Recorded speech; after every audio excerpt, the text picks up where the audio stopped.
Assalamualaikum warahmatullahi wabarakatuh. Halo warga Sukawedi, perkenalkan saya Haris. Dan di Mencekam kali ini saya akan membawakan cerita dari Fahrul Razi dengan judul Teman Mancing Ayah.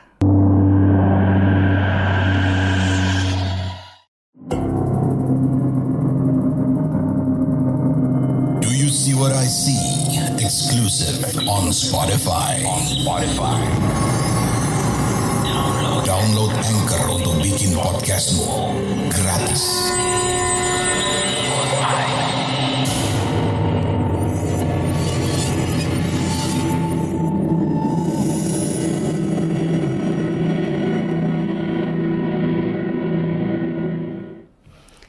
Saya punya seorang ayah, hobi banget mancing.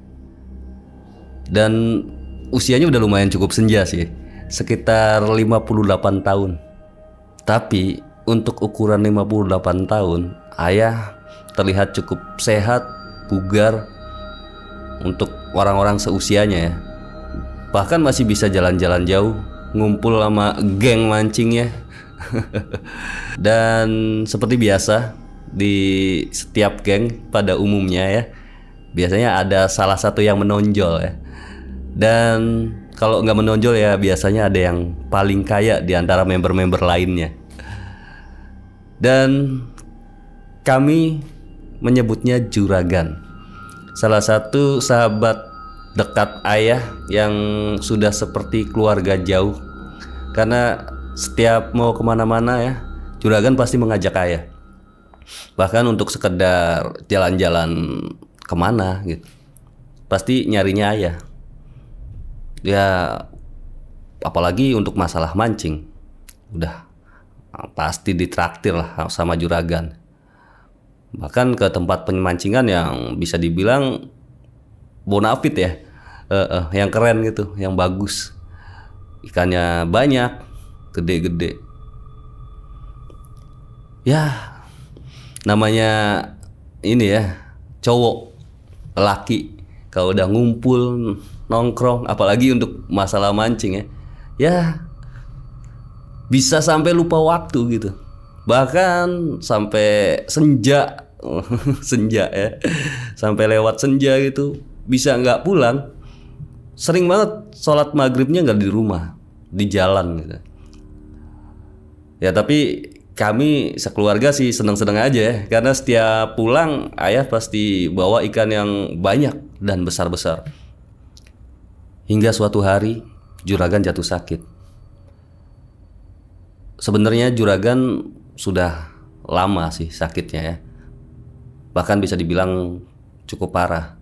Tapi Juragan kan orang kaya ya, banyak duitnya, jadi bisa pergi ke rumah sakit yang bagus, bahkan sampai ke luar negeri. Dan mungkin itu juga sih yang bikin proses pemulihan Juragan lebih cepat. Saat sudah pulih, kembali Juragan datang ke rumah, ngajak mancing, dan pergi keluar kota gitu untuk melihat kebunnya, untuk panen durian dan buah-buahan lain katanya. Tapi nggak disangka, ternyata itu pertemuan yang bisa dibilang terakhir ya. Pertemuan terakhir ayah bersama Juragan. Karena setelah itu Juragan kembali drop kesehatannya,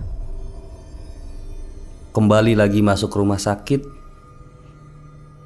dan tepat setelah sholat maghrib Juragan menghembuskan nafas terakhirnya. Saat mendengar kabar itu, kami sekeluarga sedih ya pastinya ya.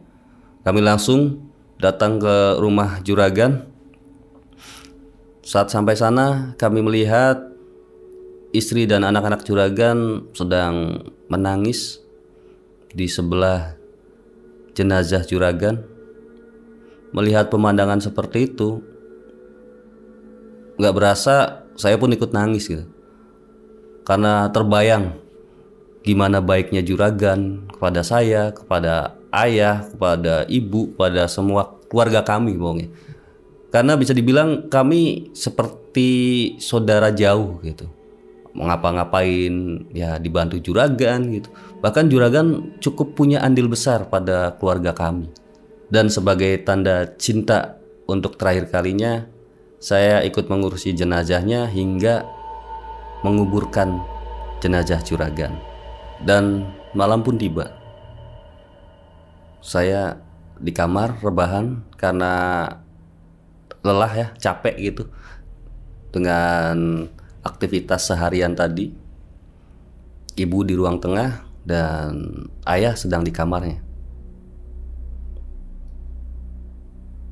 Ada hal yang aneh menurut saya, nggak masuk akal, yang membuat saya kaget. Terdengar suara ketukan yang sangat khas sekali, karena saya lumayan cukup hafal ketukannya. Tok, tok, tok, tok, tok, tok, tok, tok.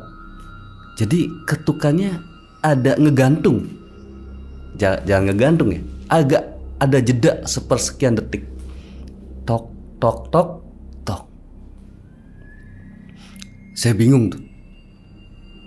Saya bangun, bingung kudu ngapain. Masa hampir tengah malam ada yang mau bertamu? Dan yang kedua, saya hafal betul itu ketukan siapa. Karena nggak ada yang mengetuk pintu seperti itu kecuali juragan. Di tengah kebingungan saya melihat ibu setengah berlari ke depan, mungkin untuk membukakan pintu ya. Ya nggak pikir panjang, langsung saya cegah. Bu, jangan dibuka. Lah, emang napa, kata ibu. Bu, ini udah mau tengah malam. Ya nggak apa-apa, barangkali penting. Itu kata ibu.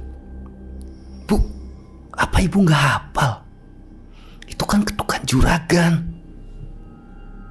Ah, masa? Ibu mungkin sedikit kaget dan mulai agak bimbang gitu ya untuk membuka pintu. Melihat pintu yang gak dibuka-buka dan saya dengan ibu malah mengobrol gitu ya. Ayah jadi langsung bangkit dan mau ngebuka gitu. Dan kembali saya cegah. Ayah, jangan. Apa sih? Ada yang ketuk pintu kok malah gak dibuka, malah ngobrol. Ayah jangan. Saya kembali melarang ya dengan penuh tekanan gitu. Ayah jangan dibuka. Bagaimana kalau itu juragan? Ya emang kalau juragan kenapa? Dengan pede ayah jawab begitu ya. Malah gak ada takut-takutnya kembali jalan menuju ruang depan mau ngebuka pintu. Saya tarik tangannya. Ayah, masa ayah lupa? Kan tadi pagi kita bareng-bareng nguburin juragan. Juragan kan udah meninggal. Ya gak apa-apa. Barangkali juragan mau ada pesan-pesan yang belum disampaikan. Jawab ayah seperti itu. Ayah tetap bersikeras ingin ngebuka pintunya. Tapi terdengar suara lolongan anjing. Ayah agak ragu untuk ngebuka pintunya. Jadi hanya memberanikan diri untuk mengintip di jendela. Dan saat diintip, tidak ada siapa-siapa. Mungkin karena hal tersebut ya, ayah agak sedikit takut dan mengurungkan niatnya untuk membuka pintu. Kejadian seperti itu, ketukan pintu dan lolongan anjing terus berulang selama 7 hari. Memasuki hari ke-8, semuanya sudah seperti biasa saja. Bahkan seperti tidak ada apa-apa. Semuanya baik-baik saja, kita bisa melakukan aktivitas apa saja.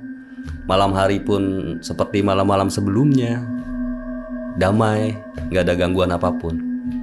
Namun, saat hari ke-40, tempat penyimpanan pancing ayah itu ada di belakang rumah. Lebih tepatnya seperti gudang, bangunan tertutup. Letak ayah menyimpan pancingnya itu menggantung di tembok dan di paku. Oke, balik lagi ke awal.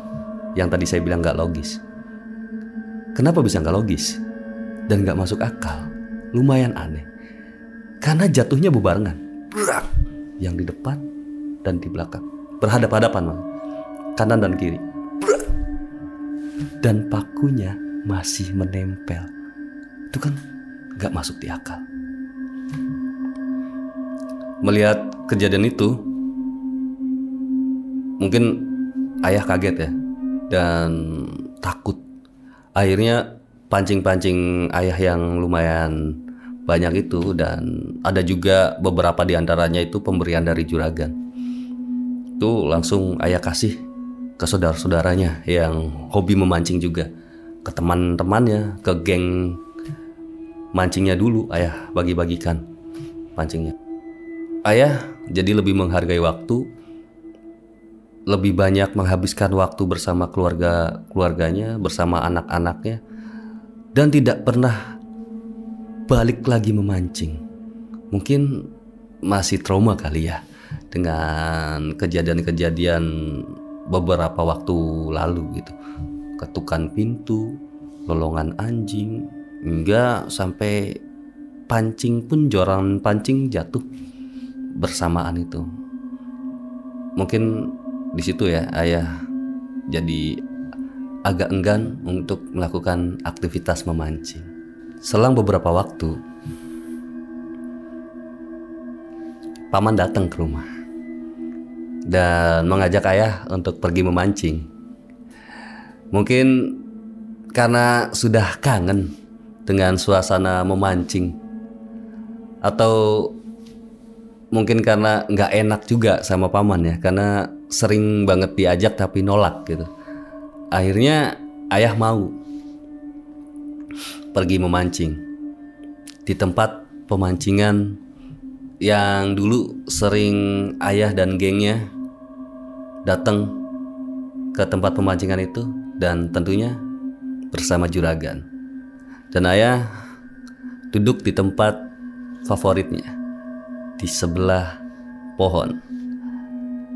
Ayah naruh kursi dan bersender. Mungkin asik kali ya, menurut ayah seperti itu. Karena enak juga sih ya. Menurut saya mancing di tempat pemancingan yang masih asri, masih alami gitu ya, dan banyak pohon-pohon gitu, dan duduk di bawah pohon itu kayaknya enak ya. Ya itu juga salah satu tempat favorit juragan. Saat sedang asik memancing, tibalah waktu duhur. Paman bergegas menaruh pancingnya dan mengajak ayah untuk sholat gitu. Mas, ayo sholat dulu. Gampang, nanti dilanjut lagi. Terus saya bilang, tanggung nih, barangkali nanti dapat, sok duluan aja. Gampang, nanti saya habis ini. Terus paman bilang, yaudah ya, saya duluan nih. Dan ayah masih tetap asik dengan pancingnya. Tiba-tiba saat sedang asik memancing, ayah merasakan ada sebuah tangan di punggung ayah. Ayah cukup enggan, mungkin lebih tepatnya takut untuk menoleh ke belakang. Belum sempat untuk berdiri, tubuh ayah terhempas oleh dorongan kedua tangan yang ada di punggung ayah. Sontak ayah langsung terjebur ke kolam pemancingan. Ayah langsung sekuat tenaga untuk mencapai ke permukaan, dan saat sampai ke permukaan ada satu tangan menjulur untuk membantu naik ke atas. Ya tanpa pikir panjang, ayah langsung meraih tangan itu dan naik ke atas. Setelah naik dan ayah mendongak menaikkan kepala, Dan ternyata tidak ada siapa-siapa. Sepi. Ayah toleh kanan kiri, muter-muter, cari tahu siapa tadi yang mendorong dan yang menolongnya. Tapi yang membuat ayah merinding, tangan yang meraih tangan ayah untuk naik ke permukaan terasa sangat dingin. Paman pun datang. "Lah, Mas, kenapa? Kok banyak lumpur basah kuyup gini?" "Iya, tadi ada yang jeburin, gak tahu siapa," gitu kata ayah. Terus kata paman, "Makanya diajak sholat duhur, langsung sholat, malah asik-asikan mancing. Mancing mah gampang dilanjut." Dan beruntungnya pemilik tempat pemancingan itu juga dekat dengan ayah. Jadi ayah dipinjamkan baju dan celana. Kebayang kalau nggak dekat ya, atau nggak kenal sama sekali, bisa malu sampai rumah. Terima kasih untuk Mas Fahrul Rozi atas kiriman mencekamnya. Dan untuk teman-teman yang ingin mengirimkan audio juga masih bisa ya. Kirim saja ke email podcast.ceritahoror@gmail.com. Dan jika malu untuk bercerita secara audio, bisa ditulis saja. Saya Haris pamit. Wassalamualaikum warahmatullahi wabarakatuh.